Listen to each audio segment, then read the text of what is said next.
Today we're going to be talking about digraphs, and digraphs are two letters that make one sound. We generally teach digraphs after we've taught all the consonants and before we teach blends. It is a great way to transition kids into blends. Blends tend to be harder because they're two letters that blend together. And so digraphs is a great place to go after you've taught consonants. And so I am going to talk about some of the more common digraphs.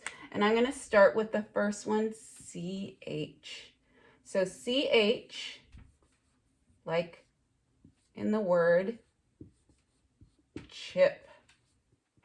So let's start by practicing the articulation. So if you are making that ch sound, look, ch. So you see your teeth kind of go like this. That's why we say cheese when we smile. But where do you feel your tongue? It's kind of pulled back, right? So when we're teaching that, so we're first going to say, hey guys, digraphs are two letters that make one sound. C and H. So normally C would be k and H would be h. But when they're together, they make the ch sound. And a little background for you, the reason that we have digraphs is because when the English language was formed, there were more sounds. There's actually 44 phonemes, and we have 26 letters. So we had to be think of different ways to represent these different sounds. So one of the ways that they came up with was using these digraphs. So these two letters to represent one sound. So a little background about CH. It is one of our less regular digraphs, but important to teach. And so a couple of tips about teaching CH. You probably want to use it mainly in the initial position, because when we have this rule called the 1-1-1 rule, and when we have the ch at the end of a one-syllable word and one short vowel, we spell that ch with a TCH. So think of words like batch and hitch. Okay? So when you're teaching it to your younger students, like late kindergarten, for early first grade, it's a good idea to keep that CH in that initial position. Now, there are, I said CH is one of our less regular digraphs, and that's because when words have a Greek origin, like the word chemistry,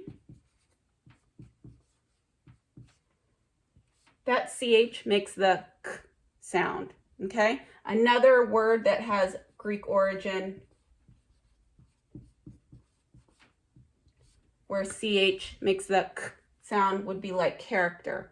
Also, when a word has an Anglo-Saxon origin, it can make a different sound. For example, the word chiffon. Okay? Or think of the word Chicago. Now, I'm not explaining all of these because I want you to go teach your student all these irregular spellings. I just want you to be aware. So if a student comes to you and say, you taught us this CH, but in this word, it makes this different sound. You can say, well, actually, that's because it's a Greek origin, or it comes from the Anglo-Saxon.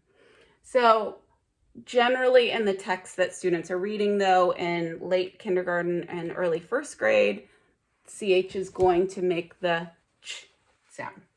So the next digraph that we're going to talk about is a pretty regular one, and that is SH. So like in the word ship. So let's first start by making that sound shh. So it's kind of the sound you take when you want to be quiet. Shh. So feel your mouth when you make that shh. Tongue still pulled back. Shh. Is your voice on? Nope. Shh. And so go between ch and sh. What's the difference? Ch is a stop sound, right? Sh is continuous. So it's important to draw students' attention to that in case they're getting those two mixed up. Now, as far as SH, this is one of our more regular digraphs. So when it's for the most part, when students see it in text, it will make that sh sound. The only exceptions are if it's a part of a two-syllable word, like the word mishap. And the reason that it doesn't make that sound is because it's actually two syllables.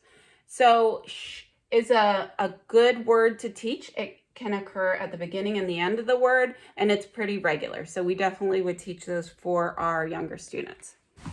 So the next digraph that we're going to talk about is TH. And TH can be tricky. So TH can be voiced or voiceless. So when we're thinking of voiced TH, sometimes it helps me to think of a word that's voiced. So that, say, we have our tongue under our teeth. Feel your throat.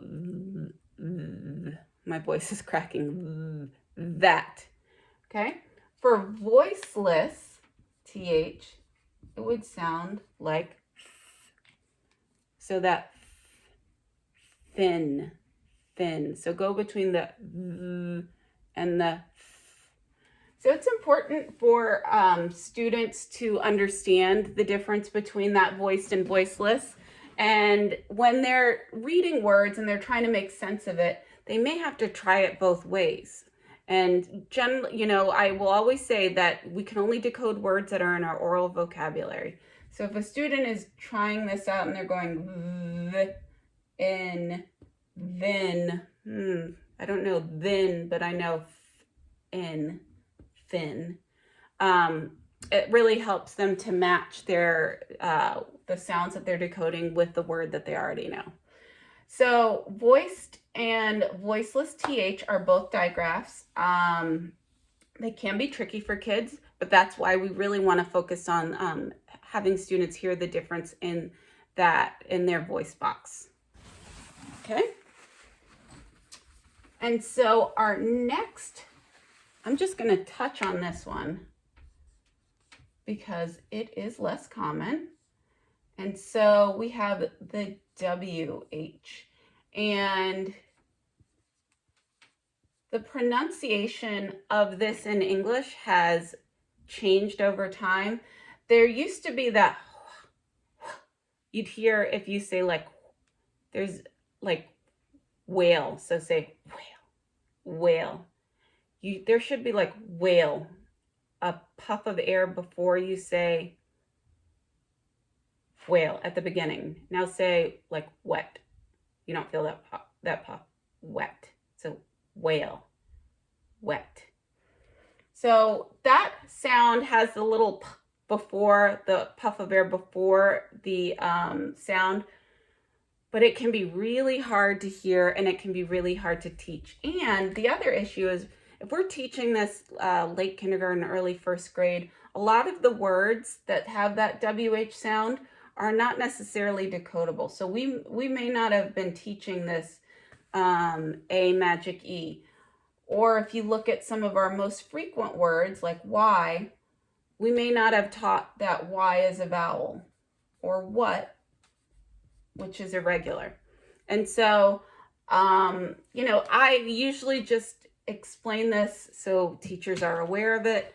But, and so if they see this, it is a digraph and it does have that Germanic origin. But as our language has progressed, we generally just teach this as the sound, like in wet. But I just wanted you to be aware of that. And so I'm going to show you 3 other digraphs that you are not going to teach to your students, but I'm just going to make you aware of them.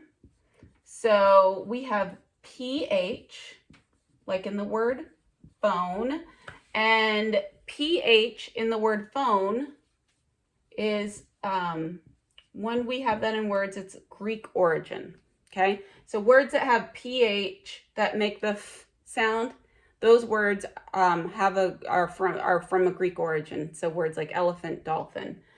Another digraph is GH, and that can make 2 sounds. depending on where you place it. So like in the word ghost, it makes the g sound at the beginning. And at the end of a word, like laugh, it can make, oh goodness. See, I wanted to make the sound. It makes the f sound. So I'm just giving you this for your information. It is a digraph, and it can make two different sounds. And then the last digraph I'm going to talk about is the NG. And so remember, digraphs are two letters that make one sound. And so that NG sound, it's the N in the back of your throat, feel like sing, ring. And so it is, you're just saying that sound, but it's in the back of your throat. And it's a little different than the that we normally make. So that's a digraph too, like in the word sing. Okay, so I talked to you a little bit about what digraphs are, and I want you to think for a second, what are the important pieces when going into your teaching your students digraphs that you want to make sure they understand? So what are the key concepts that you think will really help your students to better understand digraphs?